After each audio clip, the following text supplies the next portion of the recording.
புதுச்சேரியில் இரண்டாவது திருமணம் செய்ய தயாரான தந்தையை மகனே நண்பர்களுடன் கூட்டு சேர்ந்து கொலை செய்தது 6 வருடங்களுக்கு பிறகு சிபிசிஐடி விசாரணையில் வெட்ட வெளிச்சமாகியுள்ளது. தந்தையின் இரண்டாவது திருமணத்தால் சொத்து கையை விட்டு போய்விடும் என பெற்ற மகனே யமனான கொடூர சம்பவத்தின் நடுநடுங்க வைக்கும் பின்னணி என்ன? இரண்டாவது திருமணம் செய்ய தயாரான தந்தை சொத்து கைமீறி போய்விடுமோ என கொலை திட்டம் போட்ட பாச மகன் நண்பர்களுடன் கூட்டுச் சேர்ந்து தந்தையை தீர்த்து கட்டிய சம்பவம் 6 ஆண்டுகளுக்கு பின் சிபிசிஐடி விசாரணையில் அம்பலமான உண்மை. புதுச்சேரியை நடுநடுங்க வைத்த கொலையின் பகீர் பின்னணி என்ன? புதுச்சேரி மாநிலம் ஐயங்குட்டிப்பாளையத்தைச் சேர்ந்தவர் 50 வயதான புருஷோத்தமன். சேதராப்பட்டில் பெட்ரோல் பங்க் நடத்தி வந்தவர் கடந்த 2020 டிசம்பர் 23ஆம் தேதி இரவு மர்ம நபர்களால் கொடூரமாக வெட்டி கொலை செய்யப்பட்டார். எந்தவித தடயமும் விட்டு வைக்காமல் பக்காவாக ஸ்கெட்ச் போட்டு புருஷோத்தமனை தீர்த்து கட்டியிருந்தனர். இதனால் கொலையாளிகள் யார் என்பதை கண்டுபிடிப்பதில் 6 ஆண்டுகளாக காவல்துறைக்கு கடும் சவால்கள் நீடித்தன.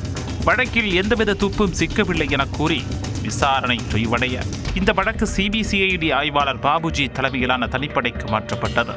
பழைய செல்போன் சிக்னல்கள், வங்கி பரிவர்த்தனைகள் மற்றும் மறைமுக சாட்சிகள் என சல்லடை போட்டு அலச ஆரம்பித்தனர். அதில் பேரதிர்ச்சியாக புருஷோத்தமனை அவர் பெற்ற மகனான தனபிரவீன் என்பவரே கொடூரமாக கொன்று வீசியது அம்பலமானது. பெற்ற தந்தையை மகனே கொலை செய்தது ஏன்? அப்படி என்ன கொலைவெறி என்ற விசாரணையில் பல திடுக்கிடும் தகவல்கள் வெளிவந்தன. பெட்ரோல் பங்க் நடத்தி வந்த புருஷோத்தமன் கருத்து வேறுபாட்டால் தன்னுடைய மனைவியை பிரிந்து தனியாக வாழ்ந்து வந்துள்ளார். அப்போதுதான் ஆரோவிலில் உள்ள ஒரு ஹோட்டலில் பணி செய்யும் பெண்ணுடன் அவருக்கு காதல் ஏற்பட்டிருக்கிறது. மனைவி இல்லாத துக்கத்துக்கு மருந்தாக வந்த அந்த பெண்ணை இரண்டாவது திருமணம் செய்ய புருஷோத்தமன் முடிவு செய்திருக்கிறார்.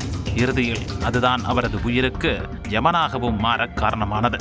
புருஷோத்தமனின் புது காதலுக்கும் அவருடைய இரண்டாவது திருமணத்திற்கும் மகன் தனபிரவீன் கடும் எதிர்ப்பு காட்டியிருக்கிறார். இவ்வளவு நாள் கவனித்துக் கொண்ட தன்னுடைய தாய்க்கும் மகன் என்ற உரிமையில் தனக்கும் வந்து சேர வேண்டிய சொத்து தந்தையின் புது காதலிக்கு சென்று விடுமோ என்கிற அச்சத்தில் தனபிரவீன் கொடூர முடிவெடுத்திருக்கிறார். அதற்காக தன்னுடைய நண்பர்களுடன் கூட்டு சேர்ந்து பணம் தருவதாக டீல் பேசி பெற்ற தந்தைக்கு ஸ்கெட்ச் போட்டிருக்கிறார் மகன் தனபிரவீன். அதன்படி பெட்ரோல் பங்க் வியாபாரத்தை முடித்துவிட்டு வீடு திரும்பிய புருஷோத்தமனை வழிமறித்த மகன் தனபிரவீன் நண்பர்களுடன் சேர்ந்து சரமாரியாக வெட்டி கொலை செய்திருக்கிறார். கொலை நடந்த சில நாட்களுக்கு முன்பு தனபிரவீன் தன்னுடைய நண்பர்களிடம், அப்பா 2வது கல்யாணம் பண்ணா நம்ம சொத்து எல்லாம் போயிடுண்டா, அவர் தீர்த்து கட்டணும் என்று பேசிய ஆடியோ சிபிசிஐடியிடம் சிக்கியதே இந்த வழக்கின் திருப்பத்திற்கு காரணம். இதனை அடுத்து தனபிரவீன் மற்றும் கொலைக்கு உடந்தையாக இருந்த அவருடைய 2 நண்பர்களை போலீசார் கைது செய்திருக்கின்றனர். விசாரணையில் அவர்கள் குற்றத்தையும் ஒப்புக்கொண்டுள்ளனர். இதனை அடுத்து கைதான 3 பேரையும் நீதிமன்றத்தில் முன்னிறுத்தி புதுச்சேரி மத்திய சிறையில் அடைத்துள்ளனர். 6 ஆண்டுகளாக நீடித்த கொலை வழக்கில் சிபிசிஐடியின் அதிரடி விசாரணை இந்த வழக்குக்கு முற்றுப்புள்ளி வைத்திருக்கிறது.